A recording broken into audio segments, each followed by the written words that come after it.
Hello and welcome to another episode of the Bearded Mystic podcast, and I am your host, Rahul N. Singh.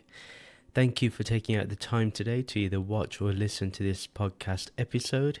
And I want to talk about why, one should keep studying actually the Upanishads and why that should be our constant study. I feel that, one, you will not regret it, as the title of the video says, because once you read the Upanishads, you are not communicating with anything human.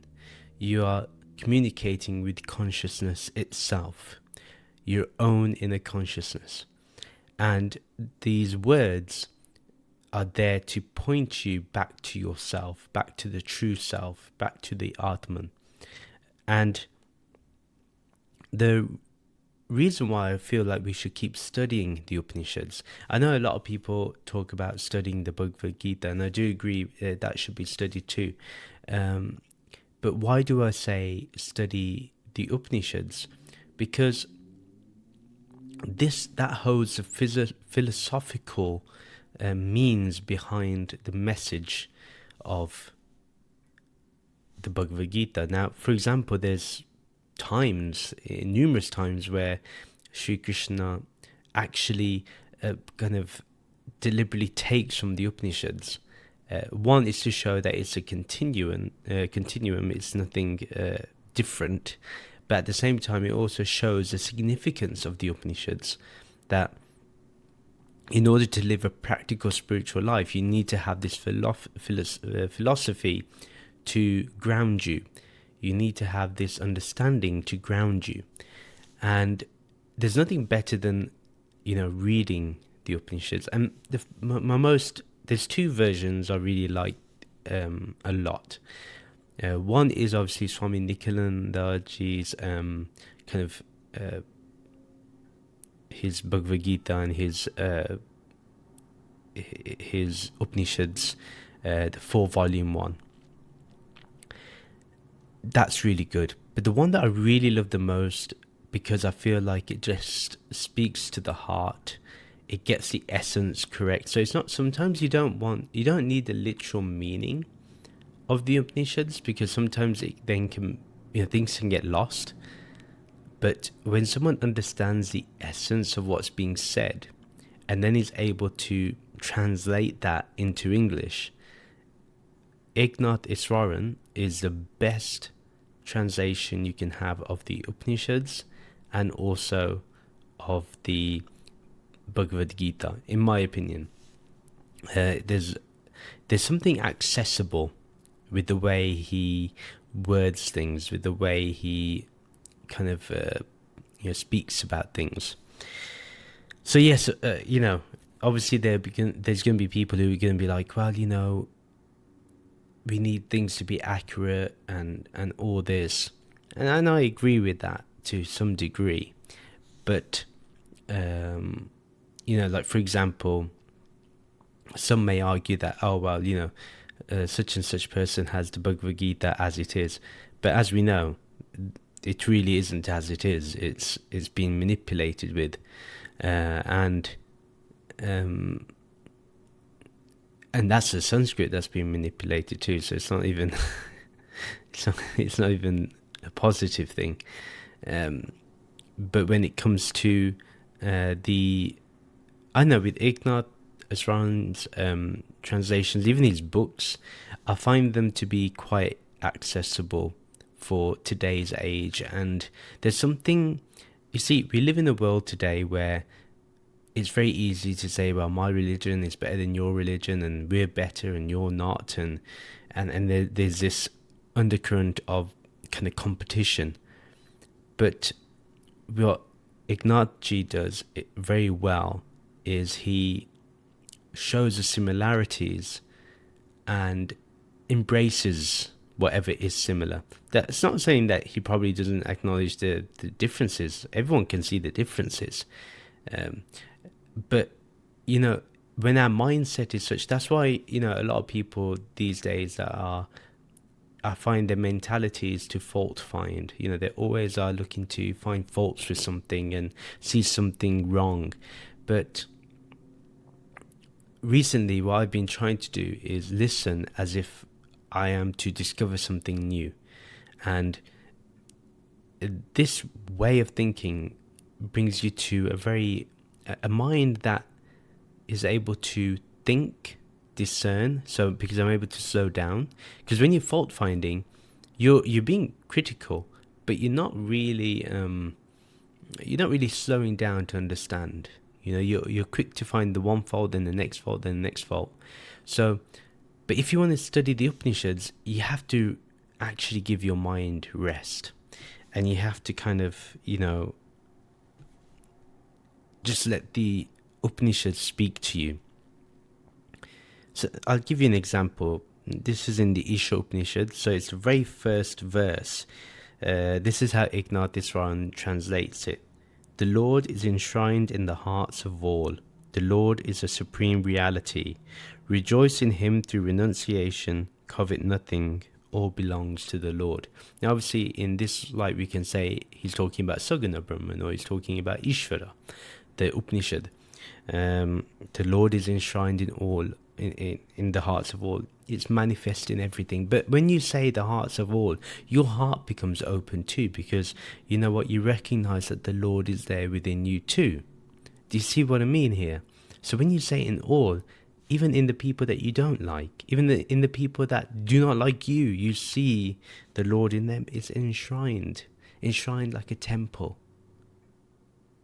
That in each heart is a temple of the Lord. So how would you see a temple of the Lord? Would you see the temple of the Lord with disgust, or with hatred, or with intolerance? No. You would have a different approach. It would be coming from you will feel in your heart this sense of calmness, of joy, of tenderness, of gentleness, of sensitivity. And that's what we need more of in this world, and some people may argue, well, with this culture of toxic masculinity, in my opinion, the people that have to prove their masculinity are the most are definitely not the poster boys of masculinity at all. In fact, I would say it's the exact opposite. And but here, if you see the Lord in all, there's nothing masculine there. The Lord neither has a gender, so it's quite clear here. And he says the Lord is the supreme reality. Well, the supreme reality, the most important thing. If it's a supreme reality, there's nothing bigger than that, nothing beyond that.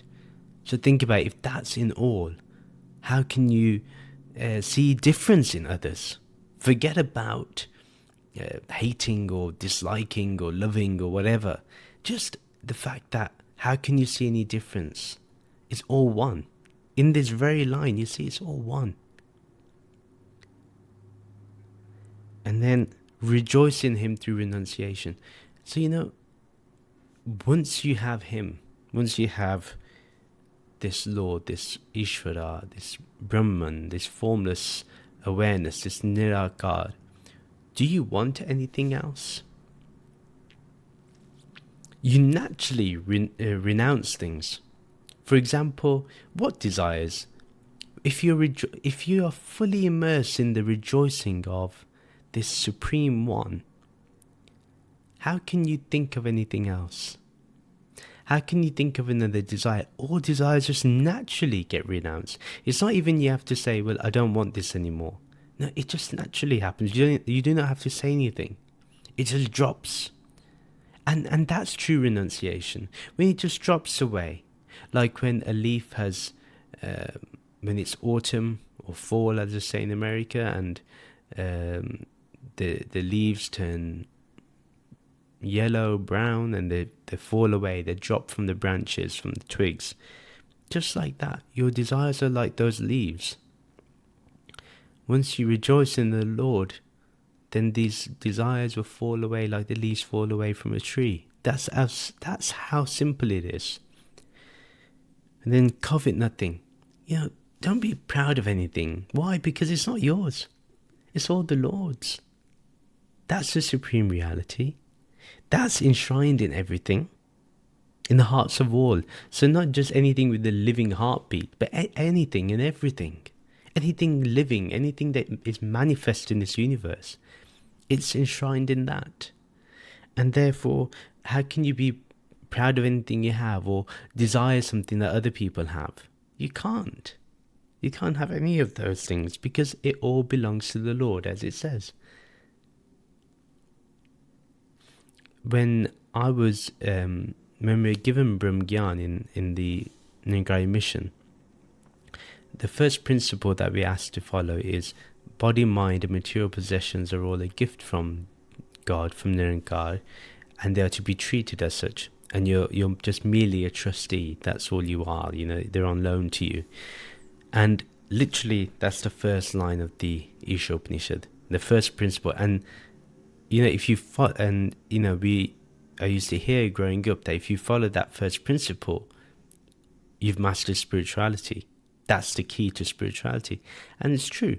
Once you truly say that everything belongs to this formless, to this Nirankar, to God, what are you going to be proud of? What are you going to try and have ownership over? How can you have ownership over anything?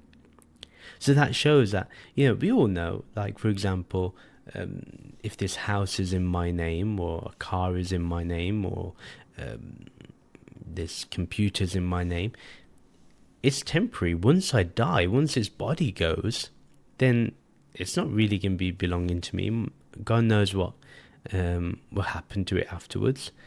And God will know because it's God's anyway. But again, it all belongs to God. So whoever it goes to is going to God. Yeah, because God is enshrined in all. And this is why I think the Upanishads should be studied, because once you contemplate upon it, once you think about it, once you have something translatable like this, it just makes absolute sense. What I'm going to do in the next couple of videos is, obviously I just did the first verse of the Isha Upanishad here, and we'll probably come back to this, but I'm going to go through the second chapter of the Bhagavad Gita by Eknath Easwaran, and I use a different translation when I did the commentary, but now we're going to go through a different one. We're going to do it a different way, and we're just going to see how it's so clear with what he says. But I hope you've enjoyed this episode where we've kind of gone into the first verse of the Isha Upanishad. If you'd like me to go through the Upanishads, let me know. I'm more than happy to do so, and we can definitely do that. Okay, so without taking any more of your time, I just want to say thank you for listening. If you like this video, do you like it? Comment on it. Please let me know what you think. If you have any questions, let me know. Share this with your friends and family, and most of all, take care, stay safe, and see you soon. See you in the next video. Take care. Namaste.